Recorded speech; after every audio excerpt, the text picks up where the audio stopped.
ನಾನಿಲ್ಲಿ ರಾಗಿ ಹಿಟ್ಟನ್ನ ಒಂದು ತೆಳುವಾಗಿರ್ತಕ್ಕಂಥ ಬಟ್ಟೆ ಮೇಲೆ ಹಾಕೊಂಡು ಈ ರೀತಿಯಾಗಿ ತೆಗೆದುಕೊಳ್ತಾ ಇದ್ದೀನಿ. ಯಾಕಪ್ಪ ಅಂತ ಅಂದ್ರೆ ಎಷ್ಟು ಫೈನ್ ಪೌಡರ್ ನಮ್ಗೆ ಸಿಗುತ್ತೆ ಅಂತ ಅಂದ್ರೆ ನೀವು ರಾಗಿ ಹಿಟ್ಟಲ್ಲಿ ಈ ರೆಸಿಪಿ ಮಾಡಿದೀರಾ ಅಂತ ಅಂದ್ರೆ ಯಾರು ಕೂಡ ನಂಬೋದಿಲ್ಲ.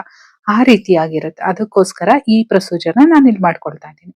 ನೆಕ್ಸ್ಟ್ ನಾನಿಲ್ಲಿ ಒಂದು ಮಿಕ್ಸಿಂಗ್ ಬೌಲ್ ತಗೊಂಡಿದ್ದೀನಿ. ಇದಕ್ಕೆ ಒಂದು 4 ಸ್ಪೂನ್ ಅಷ್ಟು ತುಪ್ಪನ ಸೇರಿಸ್ಕೊಳ್ತಾ ಇದ್ದೀನಿ. ತುಪ್ಪದ ಜೊತೆಗೆ ಸ್ವಲ್ಪ ಬೆಣ್ಣೆ ಇದ್ರೆ ಬೆಣ್ಣೆನೂ ಕೂಡ ಆಡ್ ಮಾಡ್ಕೊಳ್ಬಹುದು. ನಾನಿಲ್ಲಿ ಪ್ಯೂರ್ ತುಪ್ಪ ತಗೊಂಡಿದ್ದೀನಿ. ಹಾಗೆ ಅರ್ಧ ಕಪ್ಪು ನಾನು ಬೆಲ್ಲದ ಪೌಡರ್‌ನ ತಗೊಂಡಿದ್ದೀನಿ. ಆರ್ಗಾನಿಕ್ ಬೆಲ್ಲ ಬರುತ್ತಲ್ವಾ ಅದು. ಇದ್ರ ಜೊತೆಗೆ ನಾನಿಲ್ಲಿ ಒಂದು ಚಿಕ್ಕ ಕಪ್ಪಲ್ಲಿ ಹಾಲನ್ನ ತಗೊಂಡಿದ್ದೀನಿ. ಇದು ಅರ್ಧ ಕಪ್ ಅಷ್ಟೇ ಹಾಕೊಂಡಿದ್ದೀನಿ. ಬೇಕು ಅಂತ ಅಂದ್ರೆ ಆಮೇಲೆ ಹಾಕೊಳ್ಳೋಣ. ಇವಾಗ ನಾನು ಜಸ್ಟ್ ಅರ್ಧ ಕಪ್ ಅಷ್ಟೇ ಹಾಕೊಂಡಿದ್ದೀನಿ. ಹಾಕೊಂಡಾದ್ಮೇಲೆ ಎಲ್ಲದನ್ನು ಕೂಡ ನೀಟಾಗಿ ಈ ರೀತಿ ಮಿಕ್ಸ್ ಮಾಡ್ಕೊಂಡಿದ್ದೀನಿ. ನಾನು ಬೆಲ್ಲದ ಪುಡಿ ಹಾಕಿರೋದ್ರಿಂದ ನೀಟಾಗಿ ಮಿಕ್ಸ್ ಆಗುತ್ತೆ. ಅದು ಎಲ್ಲೂ ಕೂಡ ಗಂಟುಗಳು ಇರೋದಿಲ್ಲ. ಎಲ್ಲದೂ ಕೂಡ ಚೆನ್ನಾಗಿ ಮಿಕ್ಸ್ ಆದ್ಮೇಲೆ ನಾನಿವಾಗ ನೋಡಿ ಅವಾಗ್ಲೇ ನಾನು ರಾಗಿ ಹಿಟ್ಟನ್ನ ತೆಗೆದುಕೊಳ್ತಾ ಇದ್ದೆ ಅಲ್ವಾ. ತೆಗೆದಿರ್ತಕ್ಕಂಥ ರಾಗಿ ಹಿಟ್ಟು ಯಾವ ಕಲರ್ ಕಾಣಿಸ್ತಾ ಇದೆ ಅಂತ ಹೇಳಿ ನೋಡೋದಕ್ಕೆ ಗೋಧಿ ಹಿಟ್ಟು ತರ ಕಾಣಿಸ್ತಾ ಇದೆ ಅಲ್ವಾ. ನಮ್ಗೆ ಇದು ರಾಗಿ ಹಿಟ್ಟಲ್ಲಿ ಮಾಡಿದರೆ ಕುಕ್ಕೀಸ್ ಅಂತ ಯಾರಿಗೂ ಗೊತ್ತಾಗೋದಿಲ್ಲ. ಆ ರೀತಿಯಾಗಿದೆ. 1 ಕಪ್ಪು ಆ ರಾಗಿ ಹಿಟ್ಟನ್ನ ತಗೊಂಡಿದ್ದೀನಿ. ಹಾಗೆ 1 ಟೇಬಲ್ ಸ್ಪೂನು ಕಟ್ ಮಾಡಿರ್ತಕ್ಕಂಥ ಬಾದಾಮಿ, 1 ಟೇಬಲ್ ಸ್ಪೂನು ಸೂರ್ಯಕಾಂತಿ ಬೀಜ, ಅದನ್ನು ಕೂಡ ಸಣ್ಣದಾಗಿ ಕಟ್ ಮಾಡ್ಕೊಂಡಿದ್ದೀನಿ. ಇನ್ನು ಇದು ಬಂದ್ಬಿಟ್ಟು ಪಂಪ್ಕಿನ್ ಸೀಡ್ಸ್, ಇದನ್ನು ಕೂಡ ನಾನು ಸಣ್ಣ ಸಣ್ಣದಾಗಿ ಕಟ್ ಮಾಡಿದ್ದೀನಿ. ಜೊತೆಗೆ 1 ಟೀ ಸ್ಪೂನ್ ಅಷ್ಟು ಬಿಳಿ ಎಳ್ಳನ್ನ ಸೇರಿಸ್ಕೊಳ್ತಾ ಇದ್ದೀನಿ. ಇವಾಗ ಎಲ್ಲದನ್ನು ಕೂಡ ನೀಟಾಗಿ ಮಿಕ್ಸ್ ಮಾಡ್ಕೊಳ್ಬೇಕು. ಇವಾಗ ನಾನು ಮುಂಚೆ ಅರ್ಧ ಕಪ್ ಹಾಲನ್ನ ಹಾಕೊಂಡಿದ್ದೆ ಅಲ್ವಾ. ಈ ಟೈಮಲ್ಲಿ ಏನಾದ್ರೂ ಎಕ್ಸ್ಟ್ರಾ ಹಾಲ್ ಬೇಕು ಅಂತ ಅಂದ್ರೆ ತುಂಬಾ ಗಟ್ಟಿ ಆಗ್ತಾ ಇದೆ ಅಂತ ಅಂದ್ರೆ ನಾವು ಮೇಲಿಂದ ಇನ್ನೊಂದ್ ಸ್ವಲ್ಪ 1-2 ಸ್ಪೂನ್ ಅಷ್ಟು ಹಾಲನ್ನ ಸೇರಿಸ್ಕೊಂಡು ಮಿಕ್ಸ್ ಮಾಡ್ಕೊಳ್ಬಹುದು. ಬಟ್ ನಾನು ಹಾಕಿರ್ತಕ್ಕಂಥ ಅರ್ಧ ಕಪ್ ಹಾಲು ಏನ್ ಹಾಕಿದೀನಿ ಅದು ಕನ್ಸಿಸ್ಟೆನ್ಸಿ ಕರೆಕ್ಟ್ ಆಗುತ್ತೆ. ಹಾಗಾಗಿ ನಾನು ಮತ್ತೆ ಸೇರಿಸ್ಕೊಳ್ಲಿಲ್ಲ. ಚೆನ್ನಾಗಿ ಎಲ್ಲಾವುದು ಮಿಕ್ಸ್ ಆದ್ಮೇಲೆ ಕೈನಲ್ಲಿ ಈ ರೀತಿ ನಾದ್ಕೊಳ್ಬೇಕಾಗತ್ತೆ. ನೀಟಾಗಿ ಹೊಂದ್ಕೊಳ್ಳೋ ರೀತಿ ನಾದ್ಕೊಳ್ಬೇಕಾಗತ್ತೆ. ಎಲ್ಲದೂ ಕೂಡ ಚೆನ್ನಾಗಿ ನಾದ್ಕೊಂಡಾದ್ಮೇಲೆ ನಾನು ಇದಕ್ಕೆ ಒಂದು ಅರ್ಧ ಟೀ ಸ್ಪೂನ್ ಅಷ್ಟು ಲಾಸ್ಟ್ ಅಲ್ಲಿ ಬೇಕಿಂಗ್ ಪೌಡರ್ ಹಾಕ್ತಾ ಇದ್ದೀನಿ. ಅದು ಸೋಡಾ ಆಗಿರೋದ್ರಿಂದ ನಾನು ಲಾಸ್ಟ್ ಅಲ್ಲಿ ಸೇರಿಸ್ಕೊಳ್ತಾ ಇದ್ದೀನಿ.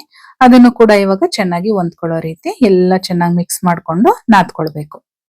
ಹೆಲ್ದಿ ಆಗಿರ್ತಕ್ಕಂಥ ಇದೊಂದು ರಾಗಿ ಬಿಸ್ಕೆಟ್ ಮಕ್ಕಳಿಗಂತೂ ಸ್ನಾಕ್ಸ್ ಕೊಡೋದಕ್ಕೆಲ್ಲ ತುಂಬಾನೇ ಚೆನ್ನಾಗಿರತ್ತೆ. ಹಾಗೆ ಒಂದು ಟ್ರೇ ತಗೊಂಡಿದ್ದೀನಿ.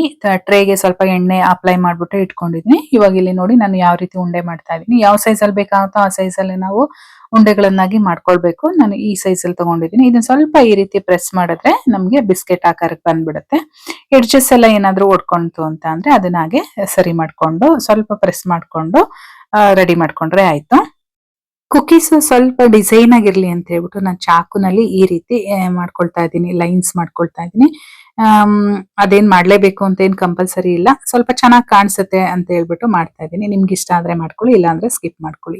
ಇದೇ ರೀತಿಯಾಗಿ ಎಲ್ಲ ಕುಕೀಸ್ ನಾನು ರೆಡಿ ಮಾಡಿ ಅದು ಯಾವ ಟ್ರೇಗೆ ನಾನು ಎಣ್ಣೆ ಅಪ್ಲೈ ಮಾಡಿದ್ನೋ ಆ ಟ್ರೇನಲ್ಲಿ ಮಾಡಿ ಇಟ್ಕೊಂಡಿದ್ದೀನಿ. ಟೋಟಲ್ ಆಗಿ ಸುಮಾರು ಒಂದು 15 ಆಯ್ತು. ಇವತ್ತು ಓವನ್ ಅಲ್ಲಿ ಮಾಡ್ತಾ ಇದ್ದೀನಿ. ಹಾಗಾಗಿ ನಾನಿದ್ದು 10 ನಿಮಿಷಕ್ಕೆ ಫ್ರೀ ಹೀಟ್ ಮಾಡೋದಕ್ಕೆ ಕೂಡ ಇಟ್ಟಿದ್ದೀನಿ ಇಲ್ಲಿ. 10 ನಿಮಿಷ ಫ್ರೀ ಹೀಟ್ ಆದ್ಮೇಲೆ ಇವಾಗ ನಾನು ಏನ್ ಕುಕೀಸ್ ರೆಡಿ ಮಾಡ್ಕೊಂಡಿದ್ದೀನಿ ಅದು ಒಳಗಡೆ ಇಟ್ಬಿಟ್ಟು ಒಂದ್ 15 ನಿಮಿಷ ಬೇಯಿಸ್ಕೊಂಡ್ರೆ ಸಾಕು. ನಾವು ಒಲೆ ಮೇಲೆ ಮಾಡ್ತೀವಿ ಏನಾದ್ರೆ ಒಂದು ಪ್ಯಾನ್ ನ ಹೀಟ್ ಮಾಡಿ ಇದೇ ರೀತಿಯಾಗಿ ಅದ್ರಲ್ಲೂ ಕೂಡ ಒಂದು ತಟ್ಟೆನಲ್ಲಿ ಎಣ್ಣೆ ಸವರ್ಬಿಟ್ಟು ಈ ರೀತಿ ಕುಕೀಸ್ ನ ಇಟ್ಟಿ 10 ನಿಮಿಷ ಫ್ರೀ ಹೀಟ್ ಮಾಡ್ಕೊಂಡು ಏನು ನಾವು ತಟ್ಟೆ ಇಟ್ಕೊಂಡಿರ್ತೀವಿ ತಟ್ಟೆನ ಅದ್ರ ಪ್ಯಾನ್ ಒಳಗಡೆ ಇಟ್ಬಿಟ್ಟು ಒಂದು ಲಿಡ್ ಕ್ಲೋಸ್ ಮಾಡಿ ಒಂದು 20 ರಿಂದ 25 ನಿಮಿಷ ಮೀಡಿಯಂ ಫ್ಲೇಮ್ ಅಲ್ಲಿ ಬೇಯಿಸ್ಕೊಂಡ್ರೆ ಆಯ್ತು. ಈ ಕಡೆ ನಾನು ಇದು 180 ಡಿಗ್ರಿ ಸೆಲ್ಸಿಯಸ್ ಅಲ್ಲಿ ಇಟ್ಕೊಂಡಿದ್ದೀನಿ. ಓವನ್ ಅಲ್ಲಿ ಮಾಡೋದಾದ್ರೆ ಇಷ್ಟು ಸಾಕಾಗುತ್ತೆ. ಅದನ್ನು ಜಸ್ಟ್ 15 ಮಿನಿಟ್ಸ್ಗೆ ಟೈಮರ್ ಸೆಟ್ ಮಾಡಿದ್ದೀನಿ.